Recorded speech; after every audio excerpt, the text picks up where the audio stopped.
Hi friends, ನಮಸ್ಕಾರ ಎಲ್ರಿಗೂ. Welcome back to the channel. ಇವತ್ತು ಡೈಲಿ ವ್ಲಾಗ್ ಮಾಡ್ತಾ ಇದ್ದೀನಿ. ಎಲ್ಲ ಹೇಗಿದ್ದೀರಾ? ಐ ಹೋಪ್ ನೀವೆಲ್ಲ ತುಂಬ ಚೆನ್ನಾಗಿದ್ದೀರಾ ಅಂತ ಅಂದ್ಕೊತೀನಿ.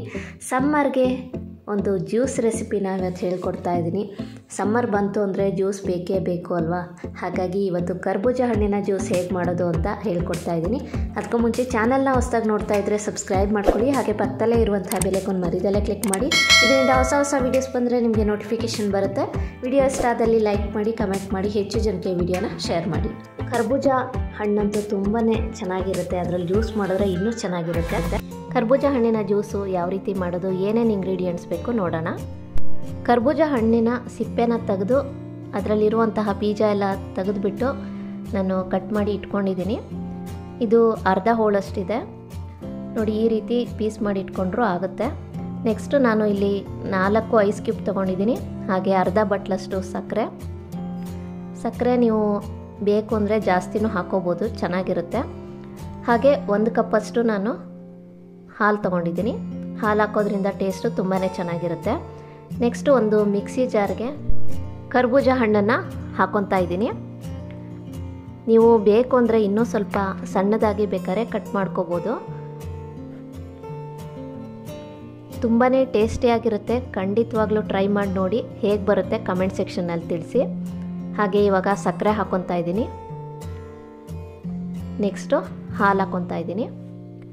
ಹಾಲು ಬೇಕಾದ್ರೆ ನೀವು ಇನ್ನೂ ಜಾಸ್ತಿನೇ ಬಳಸ್ಬೋದು. ನಾನು ಇಲ್ಲಿ 1 ಗ್ಲಾಸಷ್ಟು ಹಾಕ್ಕೊಂಡಿದ್ದೀನಿ. ಇದನ್ನು ಇವಾಗ ಗ್ರೈಂಡ್ ಮಾಡ್ಕೊಳ್ಳೋಣ. ನೋಡಿ, ಇವಾಗ ಗ್ರೈಂಡ್ ಆಗಿದೆ. ನೆಕ್ಸ್ಟು ಒಂದು ಗ್ಲಾಸ್ಗೆ ನಾನು ಐಸ್ ಕ್ಯೂಬ್ನ ಹಾಕ್ಕೊತಾ ಇದ್ದೀನಿ.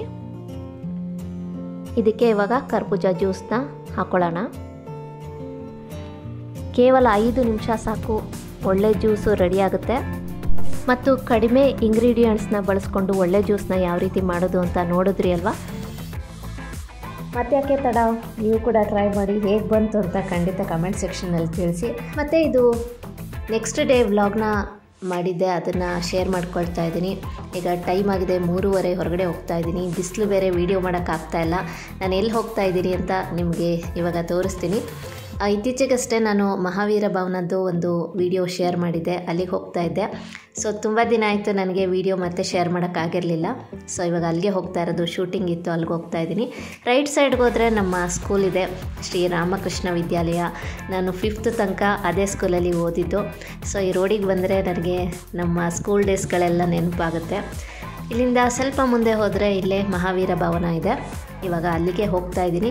ನೋಡ್ತೀನಿ, ಒಂದು ದಿನ ಆದರೆ ನಮ್ಮ ಸ್ಕೂಲ್ ಹೇಗಿದೆ ಅಂತ ವಿಡಿಯೋ ಕೂಡ ಮಾಡಿ ನಿಮಗೆ ತೋರಿಸ್ತೀನಿ. ಆಲ್ರೆಡಿ ಒಂದು ವಿಡಿಯೋಲಿ ನೋಡಿರ್ತೀರಾ, ಕೈಗಾರಿಕಾ ವಸ್ತು ಪ್ರದರ್ಶನ ಇತ್ತು ಶ್ರೀ ಮಹಾವೀರ ಭವನ. ಅಲ್ಲಿ ಎಕ್ಸಿಬಿಷನ್ದು ಒಂದು ವಿಡಿಯೋ ಅಪ್ಲೋಡ್ ಮಾಡಿದ್ದೆ. ಅದರಲ್ಲಿ ಹೇಳಿದ್ದೆ 3 ಡೇಸ್ ಮಾತ್ರ ಅಂತ. ಮತ್ತು ಇಲ್ಲಿ ಬಂದು ವಿಡಿಯೋ ಶೂಟ್ ಮುಗಿಸ್ಕೊಂಡು ಹೋಗೋಷ್ಟೊತ್ತಿಗೆ 1.5 ಗಂಟೆ ಆಯಿತು. ಎಲ್ಲ ನೋಡಿಕೊಂಡು ವಿಡಿಯೋ ಮಾಡೋಷ್ಟೊತ್ತಿಗೆ ಅಷ್ಟು ಟೈಮ್ ಆಯಿತು. ಮತ್ತು ಇಲ್ಲಿಂದ ಮತ್ತೆ ನಾನು ಗ್ರೋಸರೀಸ್ ತೊಗೋಬೇಕಿತ್ತು, ಅಲ್ಲಿಗೆ ಹೋದೆ.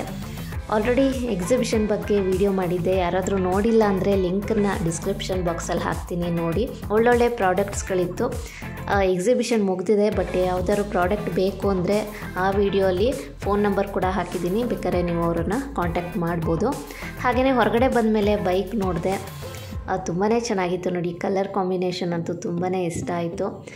ಈಗಂತೂ ಯಾವುದೇ 2 ವೀಲರ್ ತೊಗೋಬೇಕು ಅಂದ್ರೂ 1 lakh ಮೇಲೇ ಇದೆ. ನಿಜವಾಗ್ಲೂ ನಾವು ನಮ್ಮ ಗಾಡಿ ತೊಗೊಂಡಾಗ 55,000 ಇತ್ತು. ಈಗ ನೋಡಿ ರೇಟ್ ಎಷ್ಟು ಜಾಸ್ತಿ ಆಗಿದೆ ಅಂತ. ನೋಡಿ ಹೇಗಿದೆ ಬೈಕು ಅಂತ. ಹುಡುಗರಿಗಂತೂ ಒಂಥರ ಬೈಕ್ ಅಂದ್ರೇ ಕ್ರೇಜ್ ಅಲ್ಲ. ಈಗಂತೂ ಒಳ್ಳೊಳ್ಳೆ ಬೈಕ್ಗಳಿದೆ. ಎಷ್ಟು ಕಾಸ್ಟ್ಲಿ ಇದೆ ಅಂದರೆ ನಿಜವಾಗ್ಲೂ ರೇಟ್ ಕೇಳಿದ್ರೇ ಶಾಕ್ ಆಗುತ್ತೆ. ಅಂಥ ಬೈಕ್ಗಳಿದೆ, ತುಂಬಾ ಚೆನ್ನಾಗಿರುತ್ತೆ. ನೀವು ಮೋಟೋ ವ್ಲಾಗ್ಸಲ್ಲೆಲ್ಲ ನೋಡಿರ್ತೀರ ಅಲ್ವಾ, ಎಂತೆಂಥ ಬೈಕ್ಗಳಲ್ಲಿ ಇಷ್ಟಿಷ್ಟು ದೂರ ಹೋಗಿ ವ್ಲಾಗ್ಸ್ಗಳನ್ನೆಲ್ಲ ಮಾಡ್ತಾರೆ. ತುಂಬಾ ಚೆನ್ನಾಗಿರುತ್ತೆ, ಬಟ್ ಅಷ್ಟೇ ರಿಸ್ಕ್ ಕೂಡ ಇರುತ್ತೆ ಅಂತಲೇ ಹೇಳ್ತೀನಿ. ನಾನು ತುಂಬಾ ಇಷ್ಟಪಟ್ಟು ನೋಡುವಂತಹ ವೀಡಿಯೋಸ್ಗಳು ಅಂದರೆ ನಾನು ಟ್ರಾವೆಲ್ ವ್ಲಾಗ್ಸ್ಗಳನ್ನ ತುಂಬ ನೋಡ್ತೀನಿ. ಎಲ್ಲ ಥರದ ವೀಡಿಯೋಸ್ ನೋಡ್ತೀನಿ. ತುಂಬ ಇಷ್ಟಪಡೋದು ಅಂದರೆ ಟ್ರಾವೆಲ್ ವ್ಲಾಗ್ಸೇ. ಅದರಲ್ಲೂ ಮೋಟೋ ವ್ಲಾಗ್ಸ್ ಇರುತ್ತಲ್ಲ, ಅದಂತೂ ನಂಗೆ ತುಂಬ ಇಷ್ಟ. ನಾನು ಮೋಟೋ ವ್ಲಾಗ್ಸ್ಗಳನ್ನ ಜಾಸ್ತಿ ನೋಡ್ತೀನಿ. ಯಾಕೆಂದರೆ ತುಂಬ ಕಷ್ಟಪಟ್ಟು ವೀಡಿಯೋ ಮಾಡ್ತಾರೆ. ಅಷ್ಟು ದೂರ ಹೋಗಿ ವೀಡಿಯೋ ಮಾಡೋದು ಅಂದರೆ ಹುಡುಗಾಟ ಅಲ್ಲ, ತುಂಬ ರಿಸ್ಕ್ ಕೂಡ ಇರುತ್ತೆ. ಸೊ ಹಾಗಾಗಿ ನನಗೆ ಅವರ ವೀಡಿಯೋಸ್ಗಳನ್ನ ನೋಡೋಕ್ಕೆ ತುಂಬ ಇಷ್ಟ ಆಗುತ್ತೆ. ಈಗ ನಾನು ಬಂದಿದ್ದೀನಿ ಸ್ಮಾರ್ಟ್ ಸೂಪರ್ ಸ್ಟೋರ್ಗೆ ನಾವು ಪ್ರತಿ ತಿಂಗಳು ಇಲ್ಲೇ ಬಂದುಬಿಟ್ಟು ಗ್ರೋಸರೀಸ್ ಎಲ್ಲ ತೊಗೊಳ್ಳೋದು. ಇಲ್ಲಿ ಡೀಟೇಲಾಗಿ ವೀಡಿಯೋ ಮಾಡೋಕ್ಕಾಗಿಲ್ಲ, ಕೆಲವೊಂದು ಕಡೆ ವೀಡಿಯೋ ಮಾಡೋಕ್ಕೆ ಬಿಡೋದಿಲ್ಲ, ಹಾಗಾಗಿ ನಾನು ಡೀಟೇಲಾಗಿ ವೀಡಿಯೋ ಮಾಡೋಕ್ಕೆ ಹೋಗಲ್ಲ. ಸ್ವಲ್ಪ ಕ್ಲಿಪ್ಪಿಂಗ್ಸ್ಗಳನ್ನ ಮಾತ್ರ ತೊಗೊಂಡಿದ್ದೀನಿ. ಇವಾಗ ಮನೆಗೆ ಬಂದ್ವಿ. ನೋಡಿ ಇದಿಷ್ಟು ತೊಗೊಂಡಿದ್ದು. ಈ ಸಲ ಸ್ವಲ್ಪ ಶಾಪಿಂಗ್ ಕಮ್ಮಿ ಮಾಡಿದ್ದೀವಿ, ಯಾಕೆಂದರೆ ಆಲ್ರೆಡಿ ಐಟಮ್ಸ್ ಎಲ್ಲ ಇತ್ತು ಮನೇಲಿ, ಹಾಗಾಗಿ ಇದನ್ನೆಲ್ಲ ಎತ್ತಿಡಬೇಕು. ಹಾಗೆ ಹಾಸನಲ್ಲಂತೂ ಸಿಕ್ಕಾಪಟ್ಟೆ ವಾಟರ್ ಮೆಲನ್ ಬಂದಿದೆ, ಹಾಗಾಗಿ ನಾವು ತೊಗೊಂಬಂದ್ವಿ.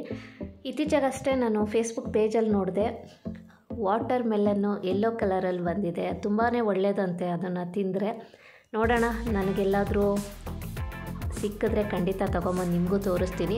ಅಂದರೆ ನಮ್ಮನೆ ಹತ್ರ ಅಂತೂ ಖಂಡಿತ ಇಲ್ಲ, ಎಲ್ಲೋ ಮಾರ್ಕೆಟ್ ಸೈಡು ಯಾರೋ ವೀಡಿಯೋ ಮಾಡಿ ಹಾಕಿದ್ರು, ಸೊ ಆವಾಗ ಗೊತ್ತಾಯಿತು. ಹಾಗೆಯೇ ನನಗೆ ಸ್ವೀಟ್ ಕಾರ್ನ್ ಅಂದರೆ ತುಂಬ ಇಷ್ಟ. ಯಾವಾಗಲೂ 15 ರೂಪೀಸ್ ಇರುತ್ತೆ, ಬಟ್ ಈ ಸಲ 9 ರೂಪೀಸ್ ಇತ್ತು, ಹಾಗಾಗಿ ತೊಗೊಂಬಂದೆ. ಈ ಥರ ವಾಟರ್ ಮೆಲನ್ ಅಂತೂ ತುಂಬಾ ಚೆನ್ನಾಗಿರುತ್ತೆ, ಟೇಸ್ಟು ಅಷ್ಟೇ ಸೂಪರಾಗಿರುತ್ತೆ. ಹಾಗೆ ಇವಾಗ ಸ್ವೀಟ್ ಕಾರ್ನ ಬಿಡಿಸ್ತಾ ಇದ್ದೀನಿ. ಒಂದು ಸಲ ಬಿಡಿಸಿ ಇಟ್ಕೊಂಡು ಬಿಟ್ಟರೆ ನಮಗೂ ಒಳ್ಳೆಯದು, ಹಾಗಾಗಿ ಒಂದು ಸಲ ಬಿಡಿಸಿ ಇಟ್ಕೊಂಡ್ಬಿಡ್ತೀವಿ. ಈ ಸಲ ನಾನು 3 ಸ್ವೀಟ್ ಕಾರ್ಸ್ನ ತೊಗೊಂಬಂದಿದ್ದೆ. ನನಗೆ ತುಂಬ ಇಷ್ಟ ಆಗುತ್ತೆ. ಇದನ್ನು ಬಿಡಿಸೋದು ಅಷ್ಟೇ ತುಂಬಾ ಚೆನ್ನಾಗಿರುತ್ತೆ. ಒಂದು ಲೈನ್ ತೆಗೆದ್ರೆ ಸಾಕು, ಆರಾಮಾಗಿ ಬಿಡಿಸ್ಕೋಬೋದು. ಹಾಗೆಯೇ ಇದನ್ನು ಬೇಯಿಸಿದ್ರೂ ಚೆನ್ನಾಗಿರುತ್ತೆ, ಇಲ್ಲಾಂದರೆ ಹಾಗೆ ಸುಟ್ಟು ತಿಂದ್ರೂ ಅಷ್ಟೇ ಸೂಪರಾಗಿರುತ್ತೆ. ನಾನು ಬೇಯಿಸೋದಕ್ಕಿಂತ ಜಾಸ್ತಿ ಇದನ್ನು ಸುಟ್ಟುಬಿಟ್ಟು ಅದಕ್ಕೆ ಸಾಲ್ಟು ಮತ್ತು ಚಿಲ್ಲಿ ಪೌಡರ್ ಹಾಕಿಬಿಟ್ಟು ತಿಂತೀವಿ, ತುಂಬಾ ಚೆನ್ನಾಗಿರುತ್ತೆ. ಇದನ್ನಂತೂ ಎಲ್ಲರೂ ಇಷ್ಟಪಡ್ತಾರೆ. ರೋಡ್ ಸೈಡ್ ಅಂತೂ ಸಿಕ್ಕಾಪಟ್ಟೆ ಮಾರ್ತಾ ಇರ್ತಾರೆ. ಹಾಗೆಯೇ ರೇಟ್ ಕೂಡ ಇದು ತುಂಬಾ ಕಮ್ಮಿ. ನೋಡಿ, ಈ ಥರ ತೊಗೊಂಬಂದು ನಾವು ಮನೆಯಲ್ಲೇ ಮಾಡಿಕೊಂಡ್ರೆ ಕಮ್ಮಿ ಆಗುತ್ತೆ, ಇಲ್ಲ ರೋಡ್ ಸೈಡ್ ಅಂತೂ ತುಂಬ ರೇಟ್ ಹೇಳ್ತಾರೆ ಇದಕ್ಕೆ. ನೋಡಿ, ಇವಾಗ 3 ಸ್ವೀಟ್ ಕಾರ್ನ್ಸ್ಗಳನ್ನ ಬಿಡಿಸಿ ಇಟ್ಕೊಂಡಿದ್ದೀನಿ. ಒಂದು ಸಲ ಬಿಡಿಸಿ ಇಟ್ಕೊಂಡ್ಬಿಟ್ರೆ ಒಳ್ಳೆಯದು. ಪದೇ ಬಿಡಿಸ್ಕೊಕ್ಕಿರೋಕ್ಕಿಂತ ಒಂದು ಸಲ ನೀಟಾಗಿ ಬಿಡಿಸ್ಬಿಟ್ಟು ಬಾಕ್ಸ್ಗೆ ಹಾಕಿ ಇಟ್ಕೋಬೋದು. ಇದರಲ್ಲಿ ವಡೆ ಕೂಡ ಮಾಡ್ತಾರಂತೆ, ನಾನು ಒಂದು ಸಲ ಮಾಡಬೇಕು ಅಂತ ಅಂದ್ಕೊಂಡಿದ್ದೀನಿ. ನೋಡೋಣ, ರೆಸಿಪಿನ ಒಂದು ಸಲ ಖಂಡಿತ ಶೇರ್ ಮಾಡ್ತೀನಿ. ಹಾಗೆಯೇ ಇವಾಗ ಸಂಜೆ ಆಗಿದೆ. ಇವಾಗ ಸ್ವಲ್ಪ ಈ ಒಂದು ಕಾರ್ನೆಲ್ಲ ಸುಟ್ಟು ರೆಡಿ ಮಾಡಿದ್ದೀನಿ, ತಿನ್ನಬೇಕು. ಮತ್ತು ನಾನು ಎಲ್ಲೋ ಹೊರಗಡೆ ಹೋಗ್ತಾ ಇದ್ದೀನಿ, ಅದಕ್ಕೆ ಬ್ಯಾಗ್ ಕೂಡ ರೆಡಿ ಮಾಡ್ತಾ ಇದ್ದೀನಿ. ಎಲ್ಲಿ ಹೋಗ್ತಾ ಇರೋದು ಅಂತ ನಾನು ನೆಕ್ಸ್ಟ್ ವ್ಲಾಗಲ್ಲಿ ಹೇಳ್ತೀನಿ. ನೋಡಿ, ಕ್ಯಾಮ್ರಾ ತೊಗೊಂಡಿದ್ದೀನಿ. ನಾನು ಕ್ಯಾಮ್ರಾ ಯೂಸ್ ಮಾಡೋದು ಎಲ್ಲರೂ ಹೊರಗಡೆ ಹೋದರೆ ಮಾತ್ರ. ಹಾಗೆ ಇವಾಗ ಟ್ರೈಪೋಡು ಇಟ್ಕೋಬೇಕು, ಮತ್ತು ಒಂದು ಹೆಡ್ಫೋನು, ಪೆನ್ನು, ಇದಿಷ್ಟು ಬೇಕೇ ಬೇಕು. ಇನ್ನೊಂದಷ್ಟು ಐಟಮ್ಸ್ ಇದೆ, ಅದನ್ನು ಆಮೇಲೆ ಎತ್ತಿಟ್ಕೋಬೇಕು. ಹಾಗೆ ಈಗ ಬ್ಯಾಗಲ್ಲಿ ಏನಿದೆ ಅಂತ ತೋರಿಸ್ತಾ ಇದ್ದೀನಿ. ಅಂದರೆ ಯಾವಾಗಲೂ ನನ್ನ ಬ್ಯಾಗಲ್ಲಿ ಏನಿರುತ್ತೆ ಅಂತ ಇವಾಗ ತೋರಿಸ್ತೀನಿ. ಸೊ ಮೊದಲಿಗೆ ಒಂದು ಚಿಕ್ಕ ನೋಟ್ಬುಕ್ ಇದೆ, ಇದನ್ನು ಇಟ್ಕೊಂಡಿರ್ತೀನಿ. ಅಂದರೆ ನಾನೆಲ್ಲರೂ ಹೋದಾಗ ಏನಾದರೂ ಬರ್ಕೊಳ್ಳೋಕ್ಕೆ ತುಂಬ ಈಸಿ ಆಗುತ್ತೆ, ಹಾಗಾಗಿ ಇಷ್ಟು ಚಿಕ್ಕದು ಒಂದು ಬುಕ್ ಇಟ್ಕೊಂಡಿದ್ದೀನಿ. ನೆಕ್ಸ್ಟು ಸ್ಟಿಕ್ಕರು ಮತ್ತು ಕ್ಲಿಪ್ ಇದೆ. ಅಂದರೆ ಇದರಲ್ಲಿ ಸ್ವಲ್ಪ ಕಮ್ಮಿ ಇಟ್ಟಿದ್ದೀನಿ, ಎಲ್ಲರೂ ಹೋಗ್ಬೇಕಾದ್ರೆ ತುಂಬ ಇಟ್ಟಿರ್ತೀನಿ ಅದು ಇದು ಅಂತ. ಸೊ ಇವಾಗ ಏನಿದೆ ಅಂತ ಅಷ್ಟೇ ತೋರಿಸ್ತಾ ಇದ್ದೀನಿ. ಒಂದು ಬ್ಯಾಂಗಲ್ ಇದೆ, ಹಾಗೆ ಟ್ಯಾಬ್ಲೆಟ್ ಇದೆ. ಸೊ ಟ್ಯಾಬ್ಲೆಟ್ಸು ಎಲ್ಲಿ ಹೋದರೂ ಕ್ಯಾರಿ ಮಾಡ್ತೀನಿ, ಬೇಕಾಗುತ್ತಲ್ಲ ಎಮರ್ಜೆನ್ಸಿಗೆ ಅಂತ, ಅದಕ್ಕೋಸ್ಕರ ಇಟ್ಕೊಂಡಿರೋದು. ಇದಿಷ್ಟು ಈಗ ಸದ್ಯಕ್ಕಿರೋದು. ಇನ್ನೂ ಸ್ವಲ್ಪ ಪ್ಯಾಕಿಂಗು ಬಾಕಿ ಇದೆ.